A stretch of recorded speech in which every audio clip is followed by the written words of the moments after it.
What is good, everybody? Welcome to the H-Town Shutdown, your one-stop shop for everything Houston pro sports coverage here on YouTube. I'm your man, R Press. Thanks for joining me today. We got a great show in store for you. We're going to talk about some Astros, talk about the Texans, and I give you a little bit of my thoughts on the Houston Rockets. I know it's off-season, kind of down for the NBA right now, but I do have some thoughts on the Houston Rockets. So sit back, relax, and let's get started with the show. Let's start with the Houston Astros, man. The world champs, currently sitting 69-51 in second place in the American League West. Currently occupying the fifth spot in the wild card, 2.5 games behind Tampa Bay, 2 games up on Toronto, who has the sixth spot. And we're currently 3.5 back of the Texas Rangers for the American League West with about 40 games to go. So plenty of time, but if you keep losing, Texas hasn't lost in a while, so we'll see how that plays out. Last night's game against the Marlins. As you know, the Astros lost game 1. I believe it was 5-1. Back-to-back home runs in the 8th. Put it out of reach. The bats went cold for the second consecutive game. The last game against the Angels, they only scored 1 run. And the same was for Monday's game against the Marlins. Well, last night's game started out kind of rocky. Christian Javier got the ball, and before you know it, and by the third inning, it was 3-0. Jorge Soler hit a 2-run home run to put him up 3-0. Speaking of Jorge Soler, I think I'm tired of him, man. He has been the Astro killer, going back to the World Series when he was with the Braves, and he's already hit 2 home runs in this series. So I'm over Jorge Soler. But Christian Javier has been bad this year. Let's just be honest. In a no decision yesterday, he let's see what his stats were. 5 runs, 4 earned on 6 hits, a walk, and 4 2 innings. I mean, he continues to struggle. His invisible fastball that was really working last year, everybody sees it now. His velocity's down. I don't think he's in great shape. I think the pitch clock has been a negative component to his game. He is not starting off well. He took the ball last night, and before you know it, the Astros are down 3-0. But they showed some grit, fought back, and ended up winning 6-5 thanks to 3 home runs, 1 from Diaz, 1 from Chaz, and of course 1 from King Tuck. Alvarez started to look better. He's looking good. He's getting his swing back. He's kind of been trying to get his timing back since getting back from the injury, so he hasn't been as effective as he's been in the past, but I think he's rounding into form. Good to see McCormick get back to his hitting ways, getting a home run, opposite field. Yanier Diaz, what more can I say about him? He was a catcher yesterday, and played that position well. Also, the bullpen came in, gave us some good relief. Brian Abreu, Ryan Presley, Rafael Montero, got to give him his credit as well. He's been struggling this year, but he's kind of, turned it around this past month, so that's good to see.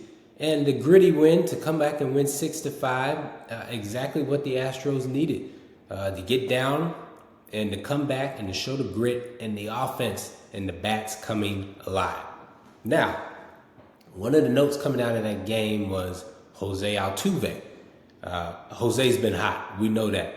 But he got hurt in the first inning, fouling a ball off of his knee and suffered from a knee contusion. He left in the first inning. X-rays came back. They were negative. He's listed as day-to-day. Let's hope it's not serious. I would expect him not to be in the lineup today. And we'll see how he feels by the time Friday comes when the Mariners series start. But hopefully it's nothing serious and we can get Jose Altuve back. Speaking of Jose Altuve, we got to give him some love. He won the American League Player of the Week last week, and he was on a heater, a 14-game hitting streak. His average was .520. He had 13 hits, 9 runs, 6 RBIs, 5 walks. His on-base percentage is .613, and his slugging percentage was .760. He has been hot, man. Oh, he had a stolen base as well during last week. So last week was the creme de la creme for Jose Altuve. We've become accustomed to seeing here in Houston, but he was on a heater last week. He also has 1,997 hits, 3 away from 2,000. If he sits out this game, which I believe he will, and he plays the next homestand, looks like us here in Houston will be able to see his see him hit 2K hits in his return to Houston. Another question I got for you guys, I'll put it in the poll. Is Jose Altuve the greatest Astro of all time? I mean, 2 World Series. He's won a batting title, an MVP, about to be 2,000 hits, consistent. Jose Altuve might be the greatest Astro of all time. We might do a separate video on that, but just want to show some love to Jose Altuve.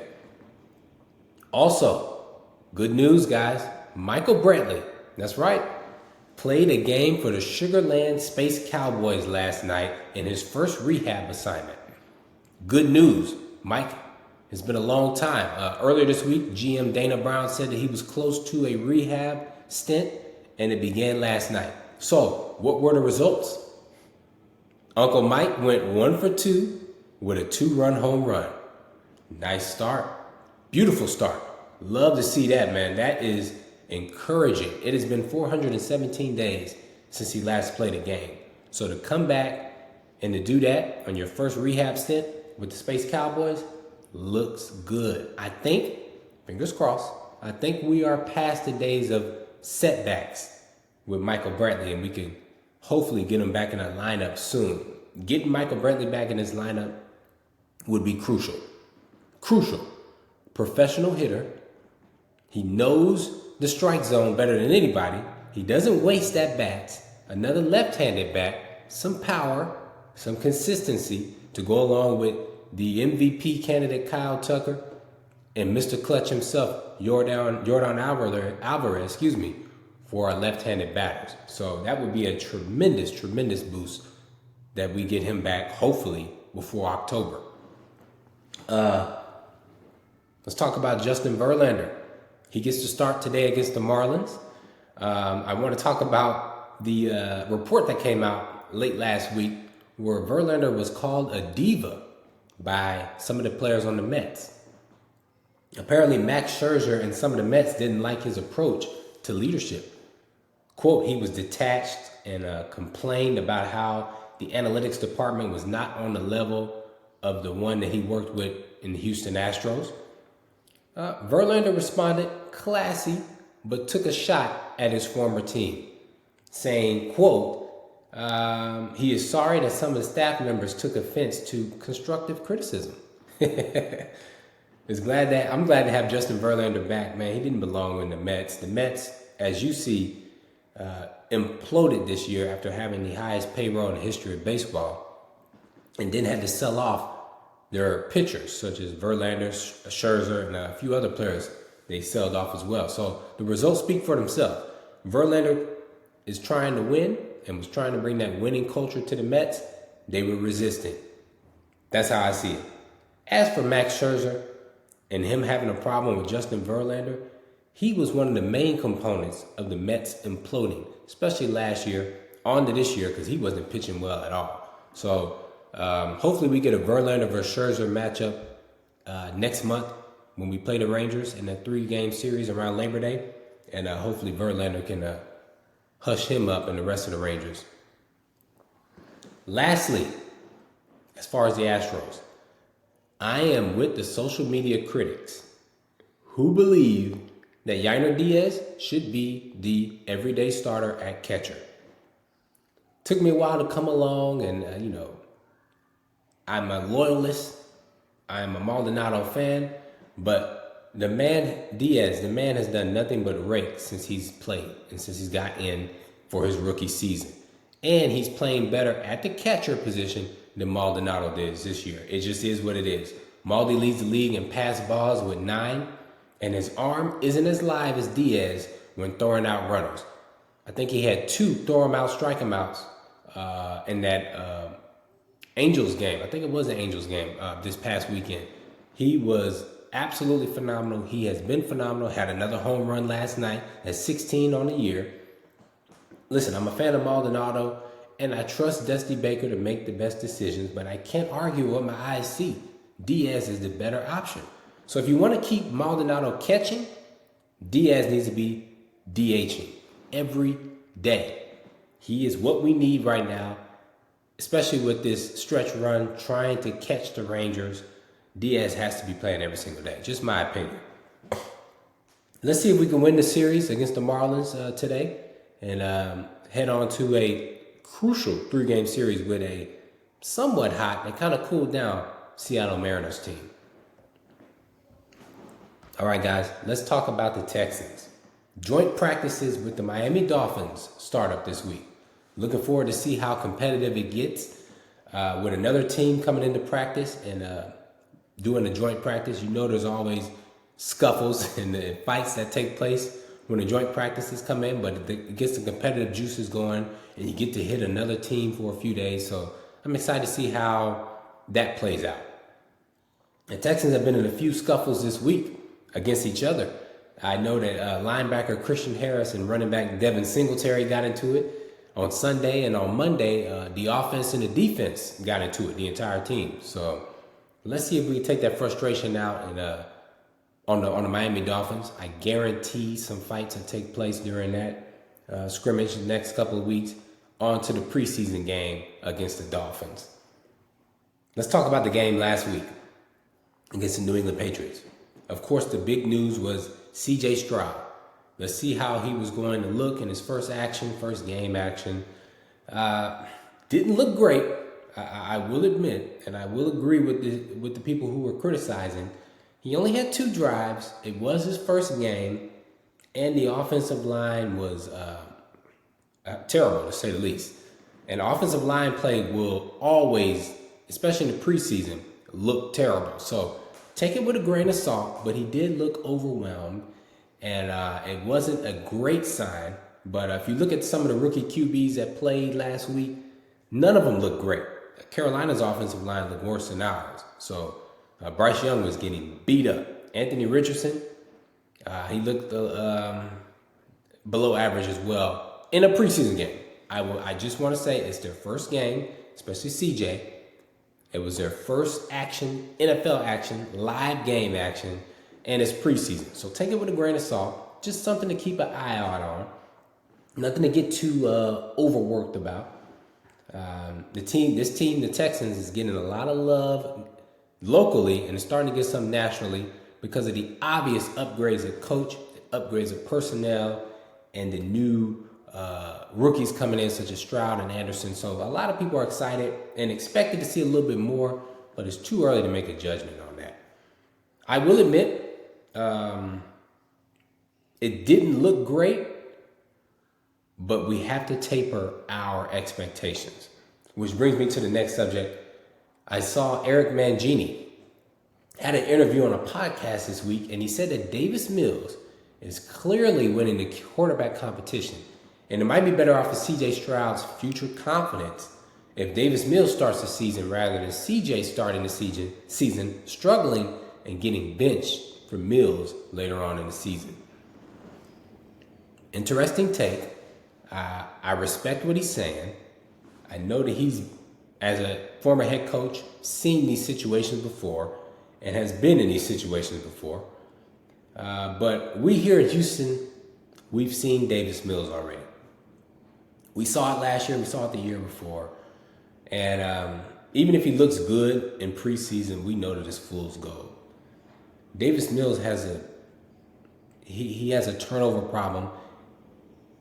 There'll be some games where it's just like he's, starting it by the first half, he's 3 for 10, 27 yards. There was no pop with him, and there was no hope with him. As a backup, I like him in that position. I think he can come in and help whenever things go awry or say CJ gets hurt. I'm comfortable with Mills coming in and righting the ship for a couple of games. But as the starter over the first round draft pick, rookie, no. We'd rather move forward and let the bumps in the road happen with Stroud this year to see what we have in him. I think we've seen what we have in Davis Mills. The crushing interceptions he threw last year. in crucial situations, costing them games. I can think of a couple of them. Chicago, they had that game won. He throws a pick in the game. Denver, they were driving down the field. He throws a pick. He got benched and halfway through came back. He had some crucial turnovers during that time. I mean, it was a few games they should have won. They probably should have had 5 to 6 wins last year. And Mills' turnovers helped kill him. So he's not the guy. He's not the guy. Now, I will admit this.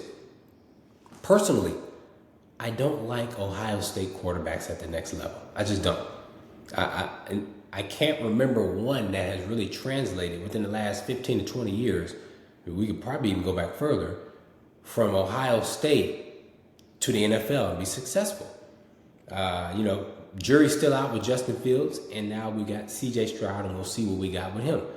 I am skeptical with that because Ohio State historically is not translated into good quarterbacks in the NFL. But we'll see with Stroud. So I am skeptical, but I will say there are several factors that will play into his success. Offensive line, coaching, injuries, and weapons.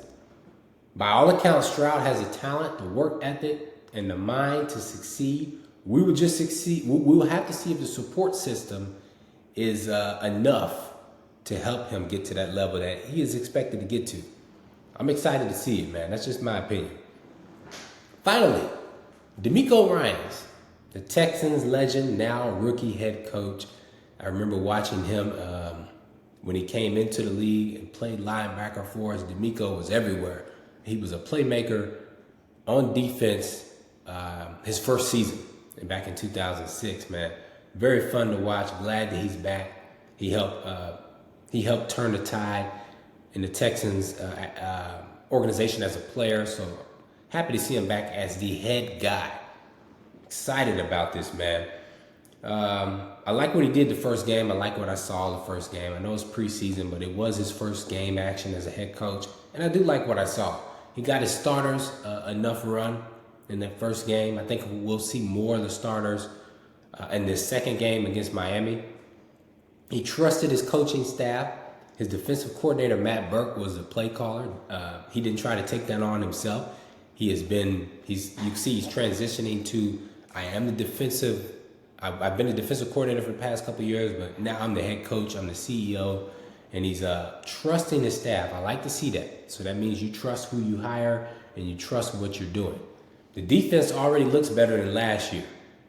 One preseason game, and I'm talking about first string, second string, third string, all look better than what we had last year already, especially the aggression they played with. All three strings at all levels, defensive line, linebacker, and secondary. I'm excited to see that. I believe the Texans actually nailed this hire. I believe they nailed this hire at the head coach position. I know it's early, it's one game, but this is long term. So we're talking about this year, on to next. They tied themselves to DeMeco, and I think they nailed this. Just in my opinion. I don't think they've nailed the head coaching hire since the inception of the organization. I think this is the first. And I believe the tide is going to turn. Maybe not this year, maybe not next year as far as wins. I do believe we'll have more wins this year than we did last year. But I think they hired a guy that they can trust. They hire a guy that they know. I mean, his first interaction and his first job as in the NFL was with this organization as their starting linebacker, their leader on defense. So I love the connection. I love the hire, and I just can't wait to see the progression of DeMeco as a head coach. I would love to see him in situational football. We'll probably get that opportunity this second preseason game. Maybe it's a closer game. We'll see how he handles the end of the halves, end of quarters. And if it's a close game in the fourth, we'll see how he handles that as well. But the opportunities will present themselves, and I'm glad that we have DeMeco Ryans as the head coach. That's all for the Texans. And before I go, I want to talk about the Rockets. I know the NBA is not active right now, but I wanted to express my pleasure with the hire of Ime Udoka. That's right. Hadn't coached the game yet. Training camp hasn't even started. I think we're a little bit over a month away from that. But he has already made a stamp on his team, and he's gotten extra points for me, extra credit for me already. Why? Because by all accounts and all reports, Ime was the guy that put his foot down and said, James Harden is not coming to this team. As long as I'm here as a head coach, he's not coming back. Whew. Man, thank God for Ime Udoka, because all you heard in the springtime was, man, the Harden to Rockets is done. Harden wants to come back to Houston. Houston's number one in Harden's free agency destinations. He wants to come back. Man, I was hearing that like, what? Please no. Please. We hired Udoka, and that got stopped because it looked like the organization was going to go back and do that. That would have been disastrous, and it wouldn't have been shocking if they did, because the Rockets have made some disastrous decisions in the past. I like the Ime Udoka hire just as much as the D'Amico Ryans hire with the Texans. What he just did was he set the tone and said, listen, we're going to rebuild the right way, and we're not going to bring a guy back who was here before, great player here, but, underachieved, and then the way he left, quit. He's going to do the same thing to Philly, watch. He's already, as far as if he shows up, come back out of shape, fat, not try, not care. He did that to us less than 3 years ago. And he wants to come back? Udoka said heck no. So he's already off to a great start in his Rockets tenure. And I'm looking forward to see what he does as the head coach, rebuilding this roster. We got a rebuilt roster. Still got some young guys, got some veterans coming in. Excited to see what the Rockets do this year. Hey guys, if you like what you heard, go on and hit that subscribe button. I will be doing a lot more of these as far as the H-Town Shutdown podcast, where I talk about all things Houston sports, even throw some Houston Cougars and Texas A&M football in there, just to give you guys a taste of Houston, especially you locals. Go on and give me a subscribe here on YouTube, and subscribe on other platforms of social media. I'll put that down in the description below. I appreciate you guys joining me. I don't just do Houston sports either. I do general sports as well. The next video I'll be probably releasing is my over-unders for the NFL season. So picking who I think will win the divisions, how many games they'll win, going through schedules. I'll break it down probably by conference. And those will be the next couple of videos I release. But the H-Town podcast, this one, H-Town Shutdown, I'll be doing at least 2 videos a week, uploading it for my Houston supporters and all the Houston fans out there. Appreciate you guys joining me. I am R Press. This is H-Town Shutdown. I'll see you next time.